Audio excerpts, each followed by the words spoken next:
नमस्कार, आप देख रहे हैं मध्य प्रदेश दूरदर्शन। मैं हूं आपके साथ सुनील विश्वकर्मा और आप सभी का स्वागत है हमारी इस खास पेशकश में जिसका नाम है कृषि दर्शन। कृषि दर्शन एक ऐसा कार्यक्रम जिसमें खेत खलिहान की हम बात करते हैं, किसानों की हम बात करते हैं, युवा किसानों से हम आपको मिलवाते हैं। लेकिन किसान भाइयों, इसी कड़ी को हम आज आगे बढ़ाएंगे और बैतूल के कृषि विज्ञान केंद्र में हम पहुँच चुके हैं और यहाँ पर आज आपकी मुलाकात करने वाले हैं युवा व्यवसायियों से। जी हाँ, जिनके द्वारा सरकार के द्वारा जो तमाम योजनाएँ चलाई जा रही हैं उन योजनाओं का फ़ायदा उठाया गया और अपने कृषि के क्षेत्र को आगे बढ़ाया गया है। तो आज हमारे साथ दो खास मेहमान जुड़े हैं। सबसे पहले परिचय मैं आपको उनसे करा देता हूं। हमारे साथ प्रवीण रघुवंशी जी जुड़े हैं। सर, स्वागत है आपका मध्य प्रदेश दूरदर्शन में। और हमारे साथ रोशनी रघुवंशी जी भी जुड़ी हैं। मैडम, स्वागत है आपका भी। सबसे पहले प्रवीण जी, मैं आपसे समझना चाहूँगा, चूँकि मधुमक्खी पालन को लेकर आपने शुरुआत की है, क्या इसकी प्रेरणा आपको मिली, क्या इसका उद्देश्य है और किस तरह से अभी तक का जो आपका व्यवसाय है ये चल रहा है? जी सर, एक्चुअली क्या मैं कुछ साल मेरा बीएससी एग्रीकल्चर किया, उसके बाद मैंने एमएससी एग्रीकल्चर किया और मैं अलग अलग कंपनियों में जॉब करता था। तो जॉब करते करते कुछ दिनों की छुट्टियों में मैं गांव आया था। गांव में मेरे चाचा जी कृषि विज्ञान केंद्र से जुड़े हुए थे। एक मधुमक्खी पालन की ट्रेनिंग थी, तो ट्रेनिंग में चाचा जी ने मुझे लेके आए साथ में। अब जब यहाँ पे मुझे साथ में लाया तो मुझे भी मधुमक्खी पालन में इंटरेस्ट हुआ, तो मैंने ट्रेनिंग ली। ट्रेनिंग लेने के बाद मैं घर गया, रोशनी से बात की कि भाई मैं भी मधुमक्खी पालन में कुछ आगे काम करना चाहता हूँ, क्या मैं सही हूँ, क्या आप मुझे सपोर्ट करोगे? तो इनका कहना ये था कि बिल्कुल, हम दोनों मिलके आगे करते हैं इसको और इसको अपनी कंपनी बना के हम आगे बढ़ाएंगे। जी। तो फिर मैं वापस कृषि विज्ञान केंद्र आया। यहाँ पे हमारे जो साइंटिस्ट लोगों से मैंने बात की, तो हमें यहाँ से पता चला कि एक राष्ट्रीय कृषि विकास योजना है, RKVY। इसमें एक इंक्यूबेशन प्रोग्राम होता है जो पूरे भारतवर्ष में अलग अलग जगह चल रहा है।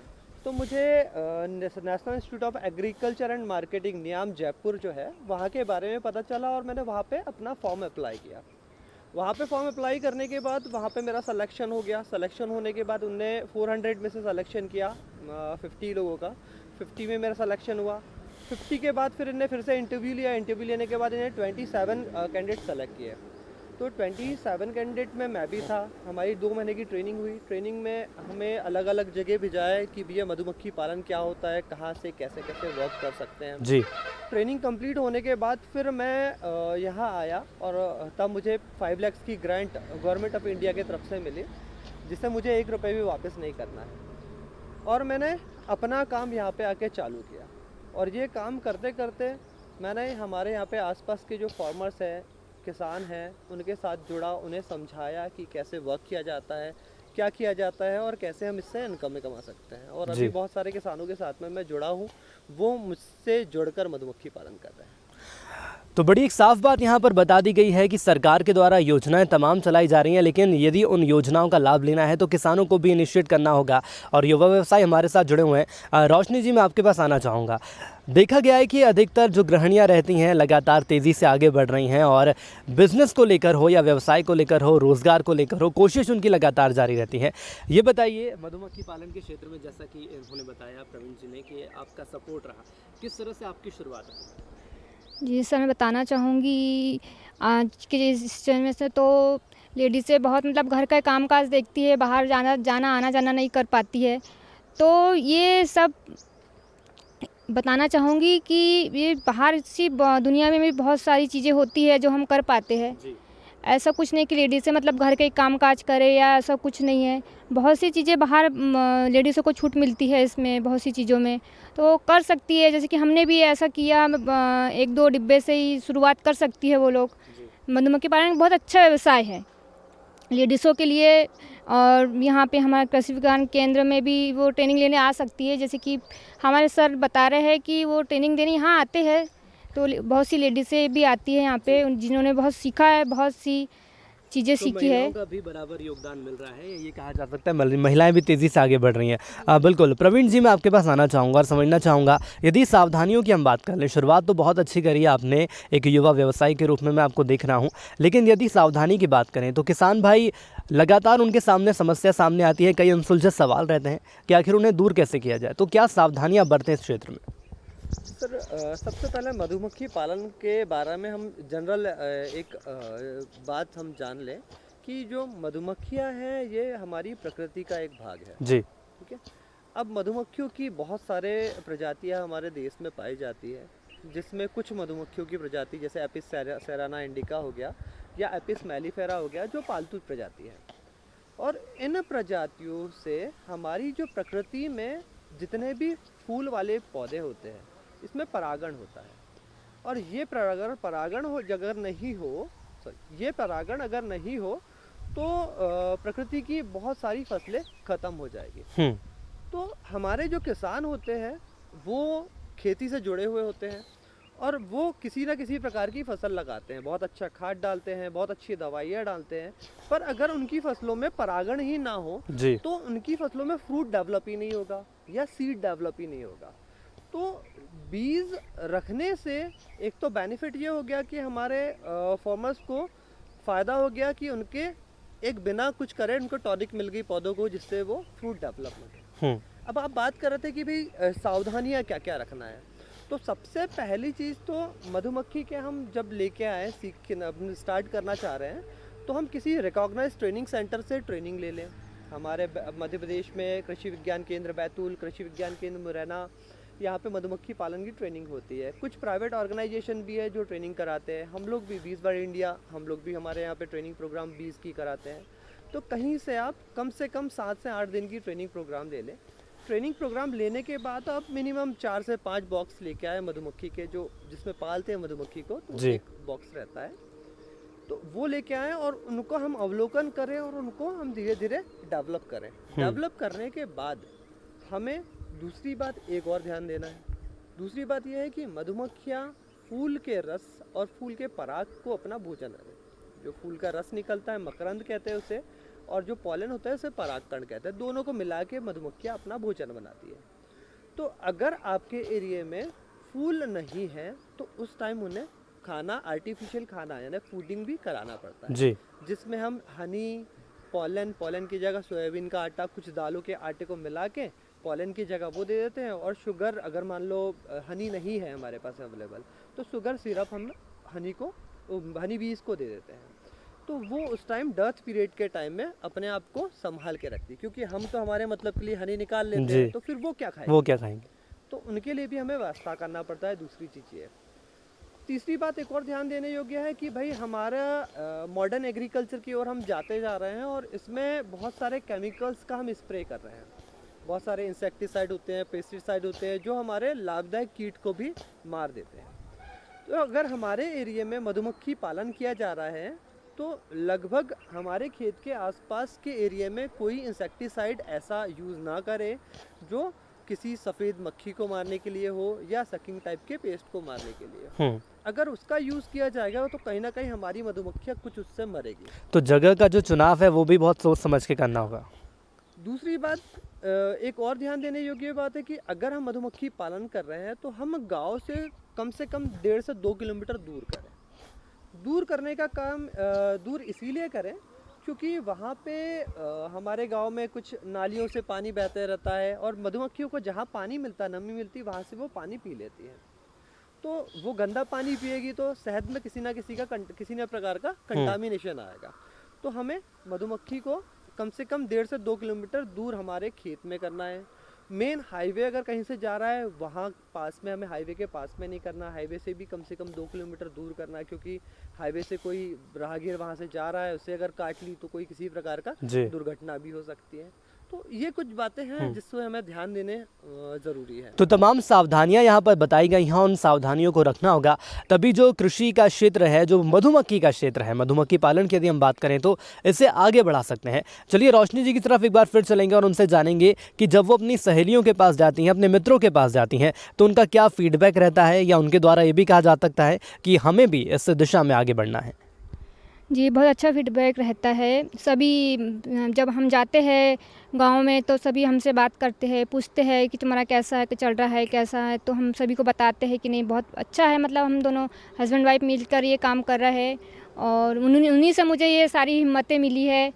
और बहुत सी महिला भी बोलती है तो वो लोग भी चाहती है कि हम लोग भी आपसे जुड़े, तो वो लोग भी धीरे धीरे जुड़ रही है।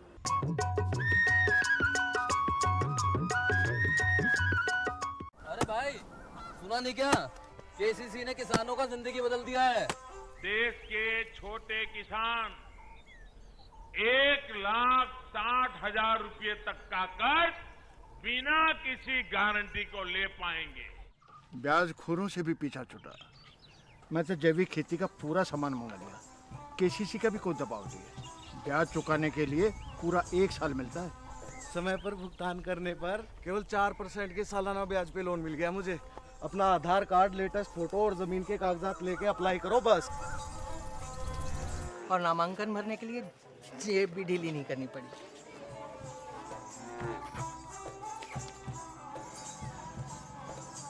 चाचा, उधार चुकाने के 24 घंटे के बाद उतने ही पैसे वापस निकाल सकते हैं। केसीसी ने किसानों की जिंदगी वाकई बदल दी है। तो आप भी किसान क्रेडिट कार्ड अपनाएं और सहजता से ऋण पाएं। अरे सुन तो। मुझे क्या सुनाना चाहते हो? जो सुनाओ मेरी सौतन को। किसको? अरे वही तुम्हारा मोबाइल फोन जिससे सुबह शाम दिन रात चिपके रहते थे और कहते थे किसान कॉल सेंटर से बातें हो रही हैं। अच्छा, ये बात है। हाँ, क्यों? क्या हुआ? अब बात नहीं होती क्या? अब तो झट से बात हो जाती है। संबंधी समस्याओं का अपनी भाषा में तुरंत हल पाने के लिए पूरे भारत में किसी भी फोन से हेल्पलाइन नंबर पर संपर्क करें। किसानों का दोस्त किसान कॉल सेंटर।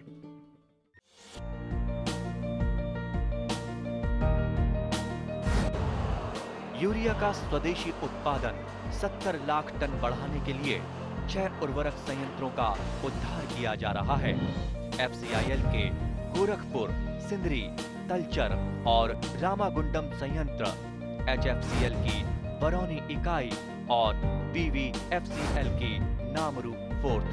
सोने पर सुहागा ये है कि देश में अब बनेगा सिर्फ नीम लेपित यूरिया, क्योंकि इससे होगा किसानों का फायदा ही फायदा। अनाज का उत्पादन 10% तक बढ़ेगा। बढ़ेगी 10 से 15% नाइट्रोजन क्षमता।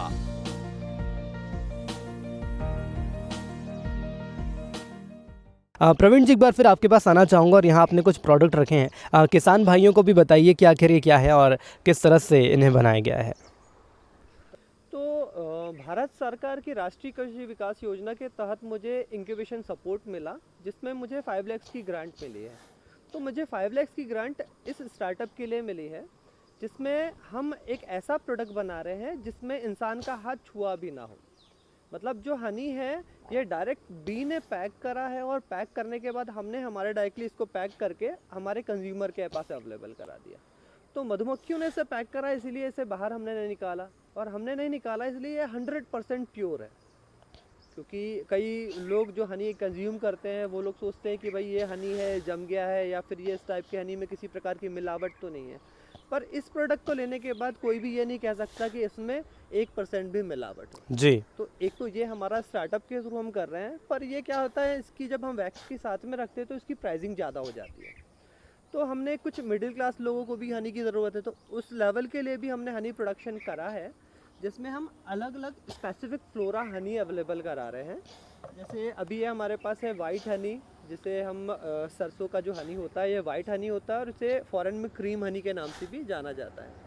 अगर आप अभी इसे फ़ॉरेन में अगर एक्सपोर्ट करते हो तो लगभग 3 से 4 हज़ार रुपये किलो जाता है। वहाँ पे और भी ज़्यादा इसका प्राइस रहता है। अपने इंडिया में ही अगर अभी देखें हम अमेज़ॉन, फ्लिपकार्ट पे, तो यही 5,000 रुपये किलो है अभी हनी, क्रीम हनी। तो अभी हम लोग यहाँ पे ये क्रीम हनी प्रोडक्शन करके यहीं के यहीं हमारे जो कुछ कृषि मेले होते हैं, इसके अलावा हमारा डोर टू डोर स्टेप पे जो हमारे कंज्यूमर्स हैं एग्रीकल्चर डिपार्टमेंट के, वेटनरीज के हैं जी, उनको हम डायरेक्टली ये अवेलेबल करा रहे हैं। लेकिन यहाँ पर एक सवाल ये भी सामने आ रहा है कि जो हम नॉर्मल यदि बात कर लें एक आम व्यवसायी की, तो देखा गया है कि उसे शहद का उतना दाम नहीं मिल पाता। लेकिन जैसा कि चर्चा हमने की तो आपने बताया कि आप उस दाम से थोड़े ज़्यादा में आप अपने प्रोडक्ट को रखते हैं। तो इसमें आखिर हमारे जो व्यवसायी हैं, युवा व्यवसायी, वो पिछड़ते हुए क्यों जा रहे हैं? इसमें बेसिक अंतर क्या है? सबसे पहली बात तो ये बताना चाहूँगा मैं, बहुत सही क्वेश्चन आपने मधुमक्खी पालन के लिए लिया, कि लोग आजकल मधुमक्खी पालन धीरे धीरे छोड़ते जा रहे हैं क्योंकि उनको लग नहीं रहा है कि इसमें प्रॉफिट है। तो सबसे पहली चीज़ तो जो मधुमक्खी पालक है वो अपने बच्चों को इसमें नहीं ला रहे, क्योंकि बच्चों को नहीं लाने के कारण उनकी तो एफिशिएंसी कम हो गई है, अब वो उतना काम नहीं कर सकते। तो अब उन्हें अपने बच्चों को लाना पड़ेगा, बच्चों को ला के अपना जो हनी है वो अपना हनी खुद बेचे। अगर कोई भी किसान अपना हनी खुद अगर बेचने के लिए तत्पर हो जाएगा, तो अभी के टाइम में जो 100 से 150 रुपये रेट चल रहा है हनी का बल्क में, वही रेट उन्हें 600 रुपये मिलेगा। अगर आप 200 रुपये भी बात करते हैं अगर बल्क में जा रहा है, तो उसके बाद 600 मतलब 400 रुपये ज़्यादा प्राइस मिलता है। अब लोगों को पता नहीं कि कैसे ब्रांडिंग करें, कैसे बॉटलिंग करें, कौन सा लाइसेंस की आवश्यकता होती है, ये चीज़ की थोड़ी सी कमी आ रही है, जिस कारण वो आगे नहीं बढ़ पा रहे हैं। तो हमारी जो ये फार्म है, हमारी फार्म का उद्देश्य ये है, सबसे पहले तो हम लोग किसानों को आत्मनिर्भर बनाने के लिए उनको मधुमक्खी पालन करवाते हैं। उसके बाद धीरे से उनका एक ग्रुप बनाते हैं। ग्रुप बनाने के बाद फिर उनकी खुद की हम एक FPO बना के, फार्मर प्रोड्यूसर ऑर्गेनाइजेशन बना के उनको खुद खड़ा कर देते हैं। खुद अपना प्रोडक्ट बनाते हैं, वो खुद अपनी ब्रांडिंग करते हैं, खुद अपने मार्केट में सेल करते हैं। जब तक किसान अपने हाथ से अपना प्रोडक्ट कंज्यूमर तक सेल नहीं करेगा, तब तक वो नहीं कमा सकता मधुमक्खी पालन में, एक चीज़। और दूसरी चीज़ ये है, जैसे मैंने अभी नॉर्मल हनी की बात किया था, अब ये है कॉम हनी। कॉम हनी में मैं हनी से भी कम मेहनत, हमें केवल मधुमक्खी के बॉक्स के ऊपर में सुपर लगाना है। सुपर लगाने के बाद मधुमक्खियाँ इसे भर देती है। तो दो तरीके से, एक तो इसे कट कर ले, हम कट करके बॉक्स में पैक कर ले, या फिर हम फ्रेम्स आती है, इस साइज़ की फ्रेम रहती है, वो हम बॉक्स में लगा के वो डायरेक्ट भर जाए तब इसमें लगा लें और इसे डायरेक्टली बेच दें। इसका प्राइस अभी के टाइम में 2500 रुपये किलो है इंडिया में। जो हनी 200 रुपये में जा रहा था, उसी को अगर कोई कंज्यूमर या कोई फार्मर किसान अगर इस तरीके से बेचे, तो वो कम से कम 20 गुना हो गया सर, ये जी 10 गुना तो हो ही गया। तो 10 गुना रेट से भी बेच सकता है। अब कहाँ रही 3 गुनी इनकम सर, ये तो 10 गुना इनकम है। 10 गुना इनकम है। तो ये साफ तौर पर कहा जा सकता है कि खेती को लाभ का धंधा बनाने के लिए तमाम कोशिशें की जा रही हैं। और जिस तरह से हमारे साथ युवा व्यवसायी जुड़े हुए हैं, जिनके द्वारा साफ तौर पर जानकारी भी दी गई है कि किस तरह से आप अपने प्रोडक्ट की प्रोडक्टिविटी बढ़ा सकते हैं, उत्पादक क्षमता बढ़ा सकते हैं, इसके साथ ही आय भी बढ़ा सकते हैं। अंत में आपसे एक चीज़ और समझना चाहेंगे, यदि हम किसानों की बात कर लें कि युवा व्यवसायी आप हैं और जब नवाचार आपके द्वारा किया गया है, कई ऐसे युवा हैं जो आपसे जुड़ते होंगे, कैसा लगता है? इतना लंबा वक्त आपको हो गया है, 2 से 3 साल आपने यहाँ पर दिए हैं, उसके बाद अब अपने आप को आप कहाँ देख रहे हैं, और जो आपके साथ जुड़े हुए हैं उनको आप कहाँ देखते हैं? सर पहले तो मैं जब कृषि विज्ञान केंद्र में आता था, तो मैं खुद ही सहमा हुआ रहता था कि भाई मुझे किससे जाके मिलूँ, क्या करूँ। धीरे धीरे यहाँ पे आता हूँ। अब मैं यहाँ पे जब आता हूँ, तो मुझे यहाँ पे जो भी लोग आते हैं, तो कोई ना कोई आके मेरे को बोल देता, प्रवीण सर आपका कैसा चल रहा है बिजनेस। तो एक अच्छा फीलिंग आती है। दूसरी बात ये है कि अगर मैं गांव तरफ भी जाता हूँ, क्योंकि हमारे ट्रेनिंग प्रोग्राम तो हर गांव में कहीं ना कोई होते रहते हैं, तो गांव में जब जाता हूँ तो कोई ना कोई भूल जाता है, बोलता है सर प्लीज़ चाय पीने चलिए, या प्लीज़ इसके लिए चलिए, सर हमें भी थोड़ा सा मार्गदर्शन कीजिए, हम भी कुछ काम करना चाह रहे हैं। तो बहुत अच्छा लगता है कि नहीं यार, हम खुद तो एक अपनी खुद की पहचान बना ली। दूसरी बात, लोगों का फ़ायदा होता तो लोग ऑटोमेटिकली आपके पास आते हैं। बिल्कुल। और जब आते हैं और आपके कारण किसी और का फ़ायदा होता है, और अगर आपके कारण 5 घर की भी रोटियां चल जाए, उनकी गृहस्थी चल जाए, तो इससे बड़ा तो कुछ हो नहीं सकता सर मेरे हिसाब से। चलिए, बहुत अच्छी बातें यहाँ पर कही गई हैं और 2 युवा व्यवसायी हमारे साथ यहाँ पर जुड़े हुए हैं, जिनका साफ तौर पर कहना है कि कृषि विज्ञान केंद्र आने के बाद नए मकसद, नई राहें उनके सामने हैं और उन चुनौतियों पर खरा उतरने के लिए वो दोनों ही तत्पर हैं। आप दोनों हमारे साथ यहाँ पर मौजूद रहे, इसलिए आप दोनों का बहुत बहुत धन्यवाद।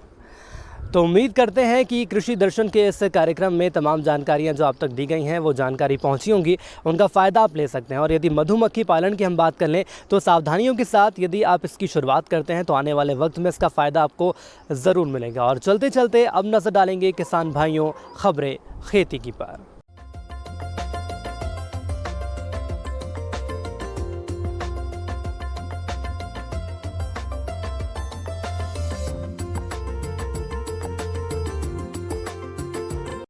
नमस्कार किसान भाई बहनों, खबरी खेती में आपका स्वागत है। ये नजर डालते हैं आज के प्रमुख समाचारों पर। रबी फसलों के बम्पर उत्पादन की उम्मीद, 21 लाख किसानों ने कराया पंजीयन। जायद में लाभकारी है मूंग की खेती, भिंडी में कीट रोग नियंत्रण, मशरूम उत्पादन प्रशिक्षण।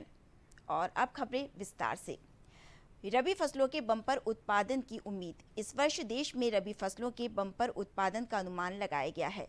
देश भर में पर्याप्त जल भंडार एवं अनुकूल मौसम के कारण रबी मौसम की सभी फसलों का उत्पादन पिछले 5 वर्षों के दौरान सबसे अधिक होने की उम्मीद है। आने वाली रबी उपज में भारत का गेहूं उत्पादन रिकॉर्ड 10.924 करोड़ टन रहने का अनुमान है, जो पिछले साल से 1.27% अधिक और पिछले 5 सालों के औसत उत्पादन 10.042 करोड़ टन के मुकाबले कहीं अधिक है।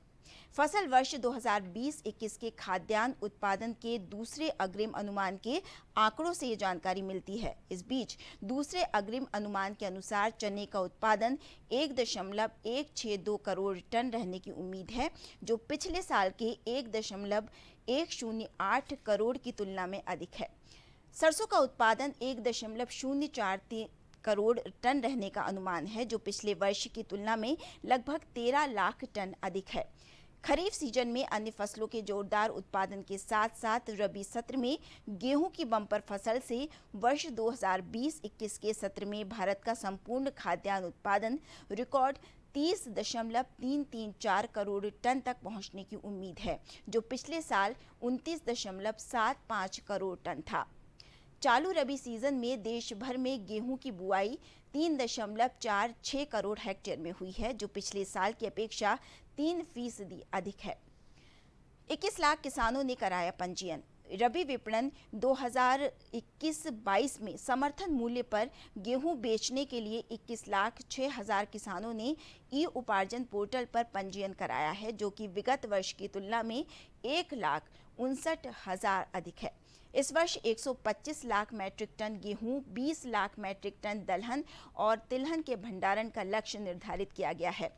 विगत वर्ष की तुलना में गेहूं का रकबा 4% कम हुआ है।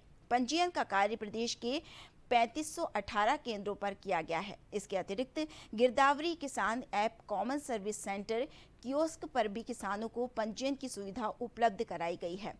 जायद में लाभकारी है मूंग की खेती। जायद में मूंग की खेती करने से मृदा में उर्वरा शक्ति में वृद्धि होती है। मूंग को खरीफ, रबी एवं जायद तीनों मौसम में सफलतापूर्वक उगाया जा सकता है।